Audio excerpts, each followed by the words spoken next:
Hello everyone, this is Kausar. Welcome back to my channel. আশা করি আপনারা সবাই অনেক বেশি ভালো আছেন। আবারও হাজির হয়ে গেলাম আরও একটি নতুন রেসিপি নিয়ে। আমার আজকের রেসিপি ইলিশ মাছের ডিম ভুনা। এই ডিম ভুনা করা যেমন সহজ, এটি খেতে কিন্তু অসম্ভব মজার। অল্প কিছু উপকরণ দিয়ে হাতে মাখিয়ে রান্না করব এই ডিম ভুনা। যারা কিনা ব্যাচেলর এবং নতুন রাঁধুনি, আমার আজকের রেসিপিটি তাদের অনেক উপকারে আসবে। আই হোপ রেসিপিটি আপনাদেরও অনেক ভালো লাগবে। তো কথা না বাড়িয়ে চলুন ঝটপট শুরু করি। So let's go to my kitchen and cook. প্রথমেই একটি প্যান নিয়েছি, আর যেহেতু আমি আজকে সব কিছু হাতে মাখিয়ে রান্না করব, তাই এই প্যানের মধ্যে দিয়ে দিলাম 1 কাপ পরিমাণ পেঁয়াজ কুচি। যে কোনো ভুনা রান্না করতে পেঁয়াজের পরিমাণটা একটু বেশি লাগে। এ পর্যায়ে দিয়ে দেব 1/4 কাপ রসুন কুচি। চাইলে এখানে রসুন বাটাটাও দিতে পারেন।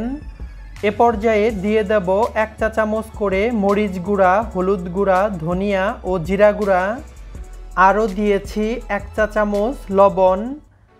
এখন দিয়ে দেব 1/4 কাপ সরিষার তেল। আজকে আমি এই ইলিশ মাছের ডিম ভুনা পুরোটাই রান্না করব সরিষার তেল দিয়ে।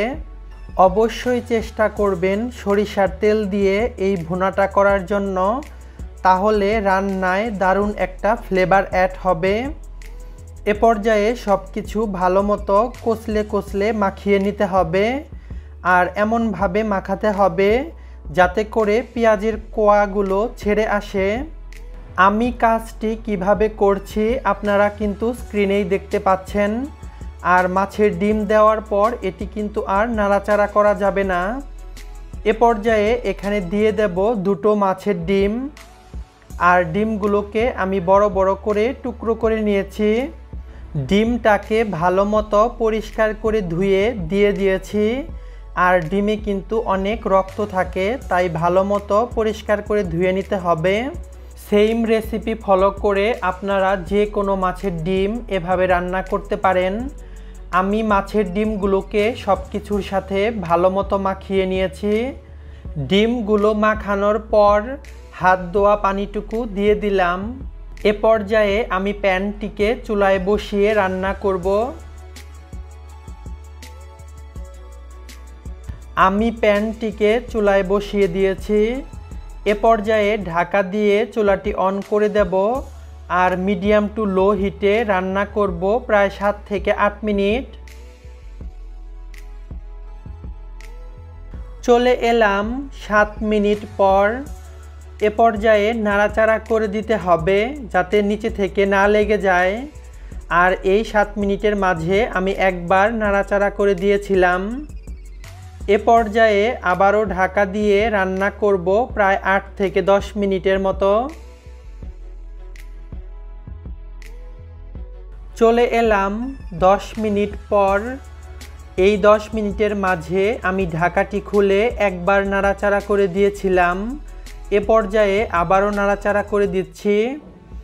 আমার রান্নাটি কিন্তু কমপ্লিট, আপনারা দেখতেই পাচ্ছেন ঝোলটা একদম মাখো মাখো হয়ে গিয়েছে। এ পর্যায়ে আপনারা চেক করে নিতে পারেন, যদি কোনো কিছুর প্রয়োজন পড়ে তা অ্যাড করতে পারবেন। আমি চেক করে নিয়েছি, সব কিছু ঠিক আছে। সবশেষে দিয়ে দেব 5 থেকে 7টি আস্ত কাঁচামরিচ, জাস্ট সুন্দর একটি ফ্লেভারের জন্য। এখন ঢাকা দিয়ে চুলাটি অফ করে দেব, আর অপেক্ষা করব ঠান্ডা হওয়া পর্যন্ত। ঠান্ডা হলে চলুন পরিবেশন করে দেখাচ্ছি। চলে এলাম পরিবেশন করার জন্য। আমি গরম গরম একটি সার্ভিং বলে এটিকে বেড়ে নিচ্ছি। তো দেখলেন তো এটি রান্না করা কত সহজ, আর এটি খেতে কিন্তু অসম্ভব মজার। এটি রান্না করতে একদমই সময় লাগে না। অবশ্যই বাসায় ট্রাই করবেন, আর ট্রাই করলে আমাকে কমেন্টে জানাতে ভুলবেন না। তো হয়ে গেল আমার হাতে মাখা ইলিশ মাছের ডিম ভুনা। এটি দেখতে যেমন লোভনীয় হয়েছে, এটি খেতেও অসাধারণ মজার। ভিডিওটি ভালো লাগলে লাইক, কমেন্ট অ্যান্ড শেয়ার করবেন। আমাকে সাপোর্ট করার জন্য প্লিজ আমার চ্যানেলটিকে সাবস্ক্রাইব করবেন। যদি কোনো কোশ্চেন থাকে তার নিচে কমেন্ট সেকশনে লিখবেন, আমি অ্যান্সার দেব। আপনারা কি ধরনের রেসিপি দেখতে চান তাও কমেন্ট সেকশনে জানাবেন, আমি চেষ্টা করব সেই রেসিপিগুলো তৈরি করে দেখানোর জন্য। আপনারা সবাই ভালো থাকবেন, দেখা হবে নেক্সট কোনো রেসিপিতে। আল্লাহ হাফেজ।